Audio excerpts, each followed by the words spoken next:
Assalamualaikum warahmatullahi wabarakatuh. Perkenalkan, saya Karissa Azhara dari kelompok 7.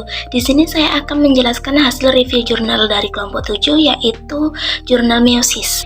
Sebelumnya, apa sih sel itu? Sel adalah unit struktural dan fungsional terkecil dari tubuh. Pertumbuhan dan perkembangan makhluk hidup terjadi melalui pembelahan sel. Pembelahan ini juga memperbaiki jaringan yang lunak. Apa sih pembelahan sel itu? Pembelahan sel merupakan proses di mana sel membelah menjadi dua atau lebih sel anak untuk reproduksi, pertumbuhan, atau regenerasi. Jenis pembelahan sel itu ada dua, mitosis dan meiosis. Mitosis terjadi pada sel sitomatik. Mitosis menghasilkan dua sel anak identik. Mitosis juga berfungsi untuk pertumbuhan dan perbaikan jaringan. Selanjutnya yaitu meiosis. Meiosis terjadi pada sel kelamin, sperma, dan ovum. Meiosis menghasilkan 4 sel anak haploid. Meiosis berfungsi untuk reproduksi seksual. Selanjutnya siklus sel. Fase-fase siklus sel itu ada 4. Yang pertama pertumbuhan awal, yang kedua replikasi DNA, yang ketiga persiapan pembelahan, dan yang keempat mitosis atau meiosis. Yang pertama fase pertumbuhan awal atau GAP1.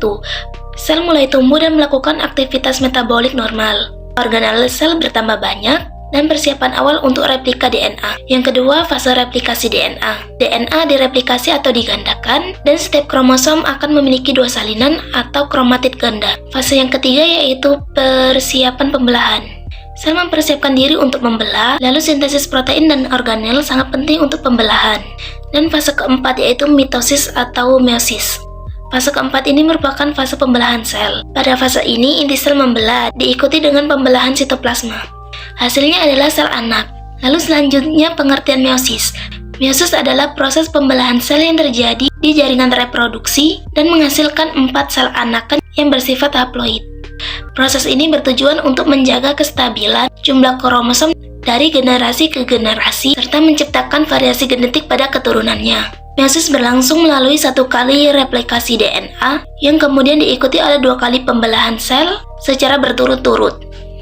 Selanjutnya ada tahapan meiosis. Meiosis terjadi dalam 2 tahapan, yaitu tahapan 1 pembelahan reduksi dan tahapan 2 pembelahan ekuasional. Fase 1 atau pembelahan reduksi ada 4 tahapan. Fase 1 kromosom mengganda, berpasangan membentuk tetrad, terjadi pertukaran gen. Metafase 1, tetrad berjajar di tengah sel. Anafase 1, pasangan kromosom homolog dipisahkan ke kutub berlawanan.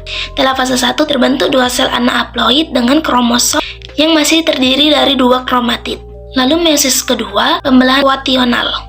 Terdiri dari 4 tahapan, profase 2, metafase 2, anafase 2, dan telofase 2. Profase 2, kromosom kembali memadat, membran inti menghilang. Metafase 2, kromosom berjajar di tengah sel. Anafase 2, kromatid saudara ditarik ke kutub yang berlawanan. Telofase 2, terbentuk 4 sel anak haploid dengan kromosom tunggal. Selanjutnya tujuan penelitian. Tujuan penelitian yang ada di dalam jurnal ini yaitu untuk mengetahui tahap-tahap pembelahan meiosis yang terjadi pada testis belalang atau Phalange sp menggunakan metode pengamatan mikroskopis.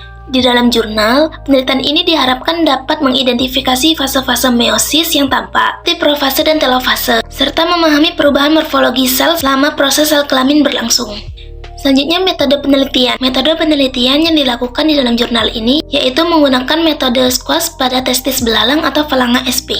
Testis difiksasi menggunakan NaCl 9%, ditetesi acetoorcein 2%, lalu ditutup oleh cover gelas dan ditekan. Preparat diamati di bawah mikroskop untuk mengidentifikasi tahapan meiosis. Selanjutnya hasil dan pembahasan. Di dalam jurnal diperoleh hasil bahwa pembelahan meiosis yang diamati pada testis belalang atau Phalange sp hanya dapat terlihat pada profase dan telofase. Pada tahap profase, bagian-bagian yang terlihat adalah membran sel, sitoplasma, dan kromosom, sedangkan membran inti mulai menghilang sehingga tidak dapat terlihat. Pada tahap telofase, sel mulai membentuk 2 sel anakan yang ditandai dengan adanya 4 sel yang mulai terlihat dan nantinya akan membelah karena dapat terlihat membran sel inti, sitoplasma, kromosom, dan membran sel. Jadi kesimpulan dari hasil review jurnal yaitu meiosis terdiri dari 2 tahap, yaitu meiosis 1 dan meiosis 2. Pada penelitian ini hanya diamati tahap profase dan telofase. Meiosis penting untuk menghasilkan gamet dan mempertahankan jumlah kromosom antar generasi. Berikut daftar pustaka dari jurnal yang kami review. Dan ini lampirannya. Terima kasih telah menonton dan menyimak. Wassalamualaikum warahmatullahi wabarakatuh.